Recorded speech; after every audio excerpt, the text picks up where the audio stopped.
कर रहे हैं? चाय बना रहा हूँ चाय। चाय के शौकीन। अभी टी बैग इसमें डाल रहा हूँ। वैसे जो ब्रिटिश तरीका है वो तो है कि टी बैग को बैग के अंदर ही रहने दें, बस उसको थोड़ा सा पानी में उसका असर निकालें और उसके बाद फेंक दें। लेकिन हम देसी बंदे हैं, हम देसी तरीके से चाय बनाते हैं, तो इसलिए पानी लिया मैंने, उसमें मैंने डाली है पत्ती। अब इसको मैं अच्छी तरह से पहले तो बॉयल करूँगा ताकि सही असर इसका जो है ना वो निकले। एक कप आपने चाय बनानी है तो उससे कितना वो उड़ जाएगा सारा कुछ।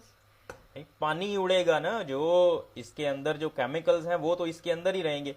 अच्छा शोएब, आप इतनी चाय पीते हैं तो चाय के क्या फायदे हैं? इसमें इलायची भी डाल दें, आप भूल गए हैं। हाँ, बीवी ना हो तो फिर आपको चीजें कौन याद करवाए, है ना? चाय के फायदे बहुत ज्यादा हैं। देखिए, सबसे पहले तो आपको ये जानना पड़ेगा कि चाय के अंदर कौन कौन सी चीजें होती हैं जिनकी वजह से आपको फायदा मिलता है।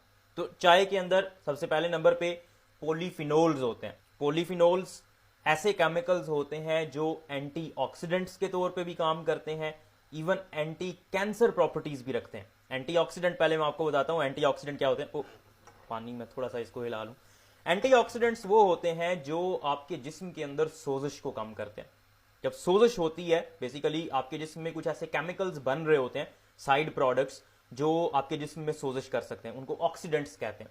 उनको खत्म करने के लिए आपको एंटीऑक्सीडेंट्स चाहिए होते हैं, और चाय के अंदर एंटीऑक्सीडेंट्स अच्छी मिकदार में होते हैं। दूसरे नंबर पे मैंने कहा कि पॉलीफिनोल्स एंटी कैंसर प्रॉपर्टीज भी रखते हैं। ये रिसर्च बेस्ड बात मैं आपको बता रहा हूँ, बहुत सारी रिसर्चेज हुई हैं कि पॉलीफिनोल्स एंटी कैंसर प्रॉपर्टीज रखते हैं किसी हद तक। अब मैं ये नहीं कह रहा कि अगर किसी को कैंसर है वो चाय पिएगा तो उसका कैंसर खत्म हो जाएगा, लेकिन किसी हद तक कुछ ना कुछ फायदा ये जरूर देते हैं।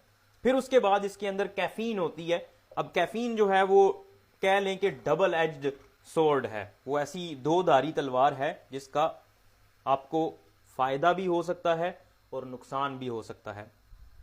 बस बहुत है ना, एक कप बनाना है ना आपने। अब जो कैफीन है वो जिन लोगों को पसंद नहीं आती उन लोगों में पैल्पिटेशंस कर सकती है, दिल की धड़कन तेज हो जाती है, एंग्जाइटी हो जाती है उन लोगों को। तो अगर किसी को इस तरह का मसला है तो उसको तो चाय या वो इस्तेमाल ना करे, या फिर एक ऑप्शन होता है डी कैफिनेटेड चाय, वो भी मिल जाती है। डी कैफिनेटेड मतलब उसमें से कैफीन निकाली होती है, अदरवाइज वो उसी तरह की होती है, तो वो भी आप इस्तेमाल कर सकते हैं। कॉफ़ी भी बिल्कुल ऐसे ही एक ऑप्शन होता है डी कैफिनेटेड कॉफ़ी का, जिसमें कैफीन नहीं होती, तो वो आप इस्तेमाल कर सकते हैं। जो डायबिटीज़ के मरीज़ हैं, शुगर के मरीज़, उन लोगों को भी किसी हद तक फ़ायदा पहुंचा सकती है, शुगर के लेवल्स को कम कर सकती है, क्योंकि इसमें एंटीऑक्सीडेंट प्रॉपर्टीज़ हैं और इसके अंदर एंटी जो हाई ब्लड शुगर लेवल्स हैं उनको कम करने की भी प्रॉपर्टीज़ हैं। ठीक हो गया। फिर उसके बाद एक और बड़ी मज़े की बात, ये ब्लड प्रेशर को भी कम कर सकती है। ब्लड प्रेशर को थोड़ा बहुत कम करने में इसका एक रोल है।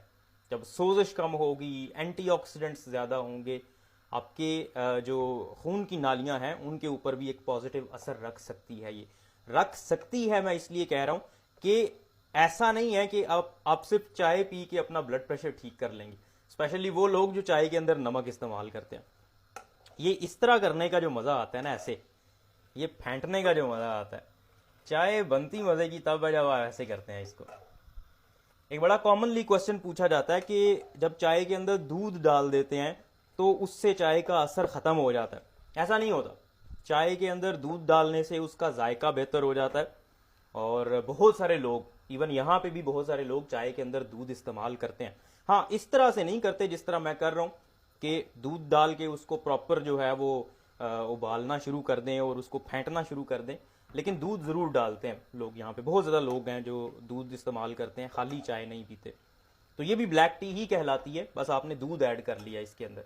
अब साइड इफ़ेक्ट्स पे बात करना भी ज़रूरी है कि इसके साइड इफ़ेक्ट्स क्या होते हैं। तो साइड इफ़ेक्ट्स में एक तो ये आयरन की, फौलाद की कमी करवा सकता है। कैसे? ये फौलाद को, आयरन को जज़ब नहीं होने देती। जब आप चाय पीते हैं, स्पेशली खाना खाने के फ़ौरन बाद अगर आप चाय पीते हैं, तो ये उसको जज़ब नहीं होने देगी, उसकी वजह से आयरन कम होगा। जब आयरन कम होता है, आयरन आपको खून बनाने के लिए चाहिए होता है, तो आपके अंदर खून की कमी हो सकती है। फिर उसके बाद इसके अंदर कुछ हैवी मेटल्स भी होते हैं, तो अगर आप बहुत ज़्यादा चाय पीते हैं तो उसकी वजह से हैवी मेटल्स को भी प्रॉब्लम हो सकती है। फिर ये कैल्शियम की भी कमी करवा सकती है। चाय अगर बहुत ज़्यादा इस्तेमाल करते हैं तो उसकी वजह से कैल्शियम पेशाब के रास्ते ज़्यादा निकल सकता है, तो उसकी वजह से फिर हड्डियां भी कमज़ोर हो सकती हैं। लेकिन ये मैं बात कर रहा हूँ अगर आप बहुत ज़्यादा चाय इस्तेमाल करते हैं तो। थोड़ी बहुत चाय इस्तेमाल करने से और बाकी अदरवाइज जो आपकी खुराक है वो अगर अच्छी हो तो चाय का कोई नुकसान नहीं है। एक रिसर्च के मुताबिक अगर आप 4 या 4 से ज़्यादा कप्स चाय के पीते हैं, ये 2013 में शायद रिसर्च हुई थी या 15 में, तो आपको फालज होने का रिस्क कम हो जाता है। तो इतने ज़्यादा फायदे मैंने आप लोगों को बता दिए। अब भी अगर आपको चाय अच्छी नहीं है तो ये गलत बात है। हाँ, जिन लोगों को चाय से प्रॉब्लम होती है वो डेफिनेटली चाय इस्तेमाल ना करें। स्पेशली जो लोग दवाइयाँ लेते हैं या जिनको हार्ट का कोई प्रॉब्लम है और वो चाय बर्दाश्त नहीं कर पाते, तो वो चाय ना इस्तेमाल करें। सिंपल। कितना फेंटा लगाना है बेचारे को, बस बन गई है, बन खत्म गई ही है। हो गई है तो।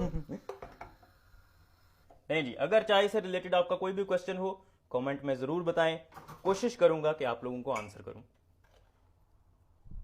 ये पोहा चेक किया आपने? बड़ा मज़े का पोहा रखा हुआ है, फैंसी। ये पुडिंग के लिए मेरा ख्याल है जो होता है वो है। हमें मिला नहीं था, तो अगर किसी के देसी एरिया में कहीं पे भी कोई शॉप है तो हमें बता दें प्लीज, क्योंकि हमें काफी स्ट्रगल करने के बाद एक यही मिला था, पुडिंग वाला। पुडिंग वाला।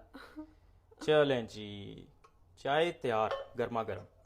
अच्छा, एक और चीज़, अगर बहुत ज़्यादा गर्म चाय आप पीते हैं और बार बार गर्म चाय पीते हैं तो थोड़ा सा रिस्क कैंसर का भी हो सकता है। जुबान का और गले का कैंसर इसकी वजह से हो सकता है। इसलिए चाय को थोड़ा सा ठंडा करके, ठंडी करके